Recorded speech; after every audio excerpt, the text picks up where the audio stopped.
Well, there are definitely challenges facing the Ministry of Works. You just talked about longevity of the roads. I mean, making the roads last longer. Yes. That's also because of the amount of traffic on these roads and in the amount of load they also have to carry.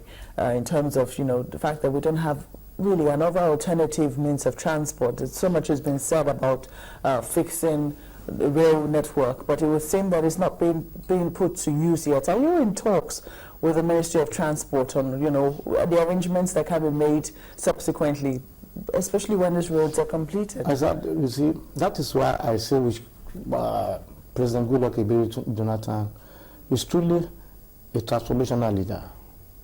A lot of the things we talk about, the degeneration of the railway sector, are being fixed. These issues are being addressed by the president.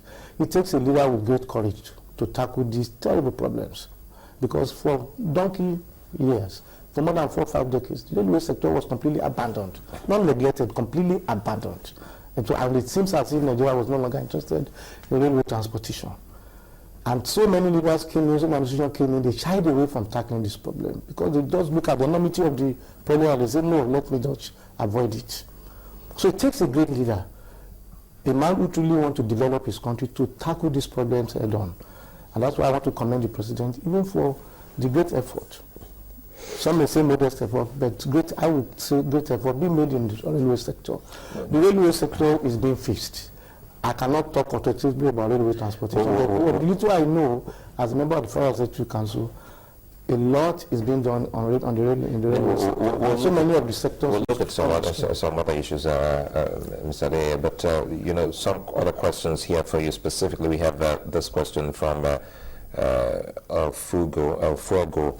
It says the Okene Abuja Road. He's asking you to let him in on the competent contractors, because he is saying that he still hasn't actually seen anything, because they intend to finish it by the bypass, which they're yet to do by now. So he would want to know the state of that particular road, the Okene Abuja road. The road is, the construction is ongoing.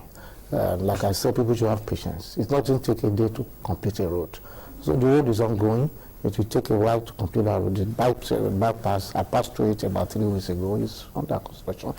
A lot of work has been done on it. Like I said, locally Abuja will be joined together. All the portions will be fixed, hopefully by December this year. Okay. So we should have a little bit of patience on the local Okene Road. Smart Tony just sent in this tweet. He's talking about the fact that Akwa Ibom State is cut off from the rest of the country. According to him, says all the roads that lead to that state, all the federal roads, the Abia road to Akwa Ibom, then Cross Rivers, the roads are like bad. And then the tree actually sent in a picture here of the Onitsha Enugu road. Anambra Enugu says the road is falling apart. That's from Sharon. So what's happening to those roads? The contract for the Onitsha Port Harcourt road has been awarded and it's ongoing. The construction is ongoing. It doesn't. The picture sent here doesn't look like it's ongoing. It's ongoing. If you take a portion of the Lagos Ibadan road too, particularly the bad portion, you will think there's nothing is going on there. It's ongoing. I think about 13% to 15% of that road completed.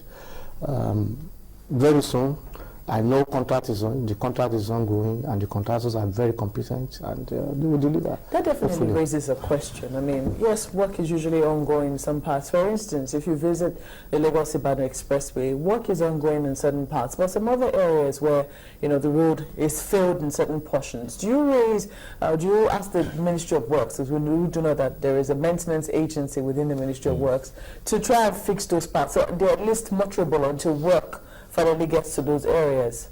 Yeah, we do that. There was a time, if you recollect this year, maybe about 6 or 7 weeks ago, there was a portion immediately after the gym that was very bad and was causing a lot of hold up. And of course, we called the contractor to fix it. They have not reached that area, but they went ahead and fixed that portion. And those who travel on Lagos Ibadan Expressway will attest to that portion was fixed temporarily. Of course, they have not reached that level, that particular area of the road. But we do this regularly, but you see, the problem is enormous. the federal government has over 35,000 kilometers of federal roads in this country. And most of these, like I said, up to 2011 were neglected. Only 4,000 to 4,500 was motorable. And a lot of state governments, let's get down to this now, a lot of state governments, governors, whether be they in the PDP or the opposing party, they usually say that the federal government should hands off roads. You know, let us know that we are in charge of roads and we can fix it. Because in some cases, when you see a bad road in a state, you do not think of the federal government. You immediately point accusing fingers at the state government. And if you ask, they immediately tell you, oh, it's the federal government. And then in some cases, they tell you that they fixed the roads, but never get their money back. Well, what the question I ask is this. The roads that belong to the state governments, what have they done on the roads? At least you can see the effort the federal government is making. And the federal roads are very big roads, most of the time dualized expressways. The roads that the states, that are under the jurisdiction of the states, are very smaller roads. They do not take a very big ASU load. And yet, we see a lot of them in bad shape. We cannot leave the roads to the state governments. We know a few things that have been left in the hands of the state governments, they will not be able to handle them very well. And you know that state governments differ from state to state. And you know, and their priorities you also know that some states have actually taken up road construction, trunk A roads belonging to the federal government, and some are still awaiting maybe being reimbursed. Yes, if you know, if the federal government had the money in ab initio to fix those roads, they would have done it on their. We would have done it on our own. But if a state government applies to say, okay, this road, I know, and you know, it's a question of prioritization. If a state government applies and say, okay, this road, sorry, I know we don't have immediate plans to fix it, but we have more resources to fix it. Can we go ahead? And if we approve it, of course, we expect them. It means that the federal government doesn't have the money immediately. And we will never, if they now finish the road and we are satisfied, the great quality work has been done there, of course they will be reimbursed, but not immediately. Because if we had the money, we would have done it on our own immediately. That's the logic. So they need to give us time. It's like giving the federal government loan, and there must be a moratorium period.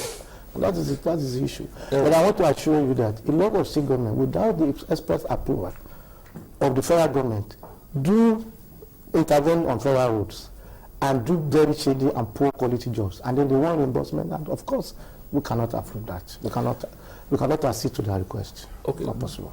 What's some bridges have been commissioned or contracts have been given for some bridges, and they've been questioned as in what's happening to this. Have they started, like the second Niger Bridge and the Benue Bridge? Thank you very much. And this is what I say again of being able to do the big things.